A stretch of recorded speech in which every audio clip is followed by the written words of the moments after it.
Baik, bismillahirrahmanirrahim. Assalamualaikum warahmatullahi wabarakatuh. Nah, apa kabar sobat hebat? Semoga Ananda di rumah senantiasa sehat dan selalu semangat kalau kita masih belajar di bulan suci Ramadan. Baik Ananda, sebelum kita memulai materi kita hari ini, alangkah lebih baik kita awali dengan doa terlebih dahulu. Hayu sama-sama ikutin Ustazah ya. A'udzu billahi minasyaitonir rajim. Bismillahirrahmanirrahim. Rabbi zidni ilman warzuqni fahma. Amin. Baik Ananda, hari ini kita akan belajar tematik. Nah, kita masuk kepada tema 7. Ananda akan belajar dengan Ustazah Fitri. Silakan diambil buku tema 7-nya. Sesudah itu sama-sama kita buka di halaman 22. Sudah dibuka? Nah, kalau sudah, kita lihat sama-sama. Di situ ada faktor penyebab keragaman masyarakat Indonesia. Nah, sebenarnya faktor penyebab adanya keragaman masyarakat di Indonesia itu banyak. Tetapi di sini kita akan bahas 5 macam faktor penyebab adanya keragaman masyarakat di Indonesia. Nah, yang pertama ada apa di situ? Ada letak strategis wilayah Indonesia. Yang kedua ada kondisi negara kepulauan. Yang ketiga, perbedaan kondisi alam. Yang keempat, keadaan transportasi dan komunikasinya. Yang kelima, penerimaan masyarakat terhadap suatu perubahan. Baik Ananda, yang pertama kita masuk kepada letak strategis wilayah Indonesia. Pahami baik-baik ya, karena ini akan masuk ke ujian akhir semesternya nanti. Nah, Ananda tahu nggak strategis itu apa sih? Nah, jadi Ananda, dari kata strategis ya, itu memiliki makna berhubungan. Sehingga dikatakan di sini letak Indonesia sangat strategis, berarti sangat berhubungan. Kenapa? Karena ternyata Indonesia itu berada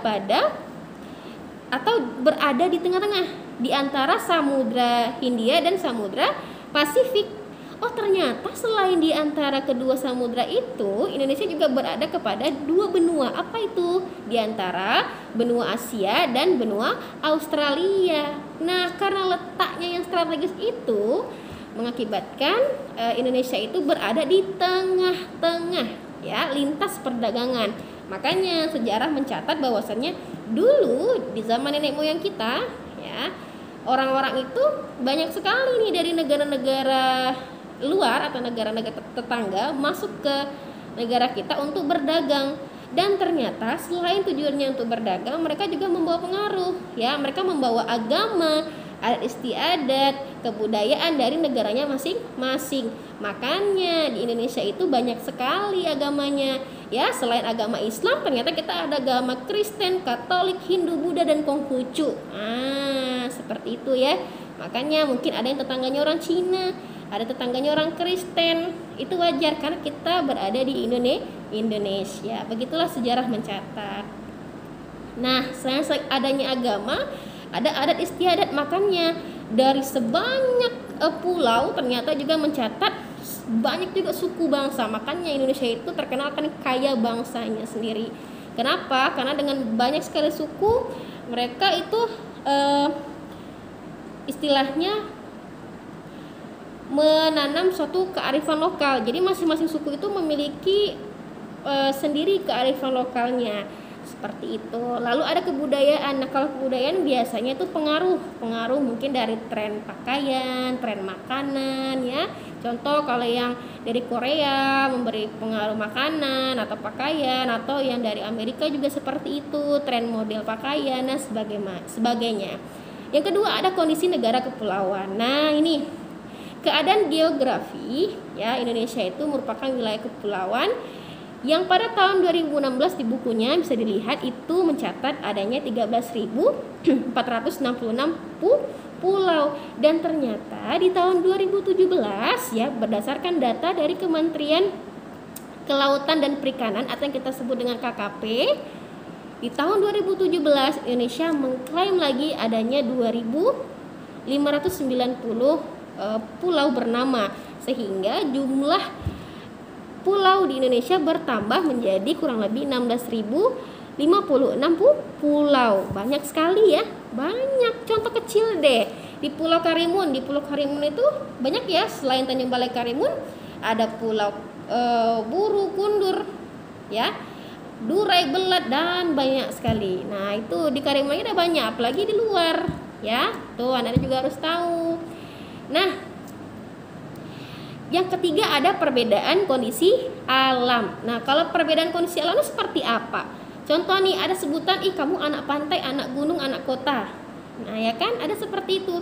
Karena ini tadi ada faktor penyebabnya, yaitu adanya perbedaan kondisi alam mengakibatkan masyarakatnya harus tinggal di daerah gunung, harus ada yang tinggal di daerah pantai, dan ada yang di daerah kota.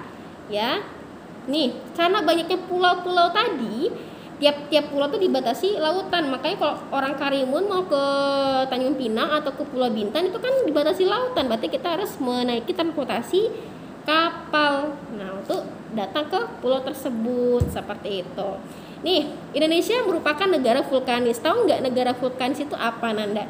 Jadi negara vulkanis itu dari kata vulkan, berarti dia memiliki sifat gunung berapi. Makanya di Indonesia itu ada sebutan gunung ini berapi, gunung tidak berapi. Contoh nih, kalau gunung yang tidak berapi apa? Tuh Desa Pongkar ada Gunung Jantan kan? Nah itu termasuk pada gunung tak berapi karena dia tak ada apinya. Tapi beda sama contoh di Jawa Timur. Nah tahu nggak, pernah nggak ke Jawa Timur? Kalau di Jawa Timur itu ada sebutan Gunung Bromo. Nah kalau Gunung Bromo itu salah satu gunung yang aktif, ya, ada disebut dengan gunung berapi, sehingga sangat berbahaya bagi masyarakat yang tinggal di daerah gunung. Seperti itu contoh perbedaannya. Makanya ada yang menjadi pembeda antara daerah kita dan daerah tersebut, gitu, dari salah satu tadi perbedaan kondisi alamnya. Di contoh kecil tadi seperti itu di daerah gunungnya. Lanjut. Nah nih sedikit cerita, kehidupan masyarakat pantai berbeda dengan kehidupan masyarakat pegunungan. Kenapa? Karena dari bentuk manfaatnya. Contoh, masyarakat orang-orang yang tinggal di pantai itu banyak memanfaatkan laut, contohnya banyak nelayan. Tapi beda sama orang yang tinggal di pegunungan, ya kan? Masyarakat yang tinggal di lereng pegunungan itu mereka memiliki upaya sendiri untuk mempertahankan hidup. Seperti ada yang menjadi ada yang suka sebagai peternak, lalu ada juga yang sebagai penjadi petani sayur. Makanya banyak sekali kalau misalkan kalian ke Jawa, balik kampung, ya kan, lihat kan banyak sawah, banyak orang yang berternak di situ karena mereka tinggal di daerah lereng gunung, seperti itu. Nah, bagaimana dengan masyarakat yang tinggal di kota? Contoh kecil sekarang deh, kita ditinggal di daerah perkotaan kan. Nah makanya karena kita ya mungkin di daerah-daerah balai sini, ya kan. Nah mereka lebih mengandalkan profesinya kepada seperti membuka usaha, bekerja di kantor, atau bekerja di pabrik. Nah seperti itu ya. Nah yang keempat, keadaan transportasi dan komunikasi. Coba deh Ananda bayangkan kalau kita nggak ada transportasi, nggak ada komunikasi, bagaimana kita ingin berkomunikasi dengan kerabat kita yang jauh? Sangat sulit bukan? Nah sama halnya ini juga suatu menjadi faktor penyebab adanya keragaman masyarakat di Indonesia. Nah kemajuan dan keterbatasan sarana transportasi dan komunikasi dapat memengaruhi perbedaan masyarakat Indonesia. Contoh deh, kalau dulu zaman nenek moyang kita transportasi sulit, belum banyak kapal, belum banyak pesawat, ya. Yang biayanya juga lumayan mahal, sama juga sih sekarang mahal juga.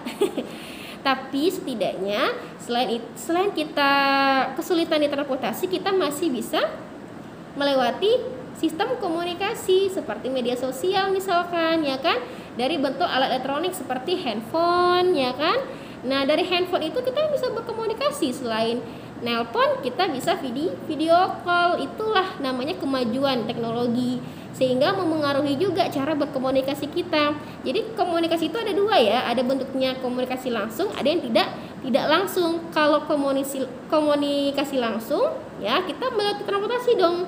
Misalkan kita mau berkomunikasi dengan kerabat kita atau nenek Ananda misalkan yang tinggal di daerah Padang ya kan, kita di Karimun, otomatis kita harus pergi ke sana. Nah, untuk berkomunikasi secara langsung karena kita bertemu langsung sama nenek kita. Tapi kalau kita kendalanya di transportasi, kita bisa mengandalkan komunikasi. Kenapa? Karena di situ kita bisa video call, ya, kita bisa telepon dengan nenek kita. Nah, itulah fungsi dari komunikasi yang baik, dari bentuk transportasi yang baik, sehingga mengakibatkan kalau dengan adanya kemudahan dalam transportasi dan komunikasi akan memudahkan masyarakat juga dalam berhubungan dengan masyarakat lain, ya kan? Tapi sebaliknya, jika tidak ada transportasi, tidak ada komunikasi, akan menyulitkan masyarakat dalam berkomunikasi sesama masyarakat yang lainnya. Seperti itu. Yang terakhir ada penerimaan masyarakat terhadap perubahan. Nah, ini bentuk keterbukaan masyarakat terhadap sesuatu yang baru itu juga tidak semua bisa menerima, ya kan? Nah, baik yang datang dari dalam maupun dari luar, membawa pengaruh terhadap perbedaan masyarakat Indonesia. Masyarakat perkotaan relatif mudah menerima orang asing atau budaya lain, tapi beda ya dengan masyarakat pedalaman. Sebagian besar mereka sulit menerima sesuatu yang baru. Mereka tetap bertahan pada budaya sendiri dan sulit menerima budaya luar. Nah, contoh hal kecil aja. Kalau kita terima-terima aja ya, misalkan jadi gini, bedanya dari kearifan lokal. Kalau misalkan orang kota bisa menerima karena mungkin kita sudah terpengaruh oleh sesuatu yang realistis ya. Oh ya, ada relatif seperti ini, seperti. Tapi beda dengan hal orang-orang yang tinggal di pedalaman. Mereka tidak terbiasa dengan hal-hal yang baru. Mereka terbiasa mungkin dengan budaya yang tradisional ya. Tidak suka dengan budaya-budaya modern, mungkin dengan menggunakan teknologi yang mudah apa segala macam. Mereka tidak bisa menerima itu, tetapi mereka masih mengandalkan cara-cara yang tradisional. Nah, itu tidak semua ada orang-orang atau masyarakat yang menerimanya. Makanya ada faktor penyebab keragaman, sehingga ada pembeda. Kalau orang kota bisa menerima suatu perubahan yang orang pedalaman nggak bisa dia menerima dengan mudah ya, bukan nggak mau, tapi tidak bisa menerima dengan mudah suatu perubahan yang terjadi di Indonesia. Seperti itulah bentuk faktor penyebab adanya keragaman masyarakat di Indonesia. Jadi nggak semua masyarakat di Indonesia itu sefrekuensi sama kita.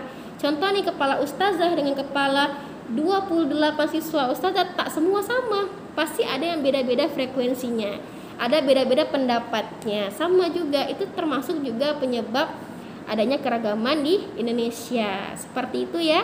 Jadi itulah materi kita hari ini. Mungkin hari ini cukup materinya saja. Silakan dipahami lagi ya. Untuk materi ini akan masuk di ujian akhir semesternya.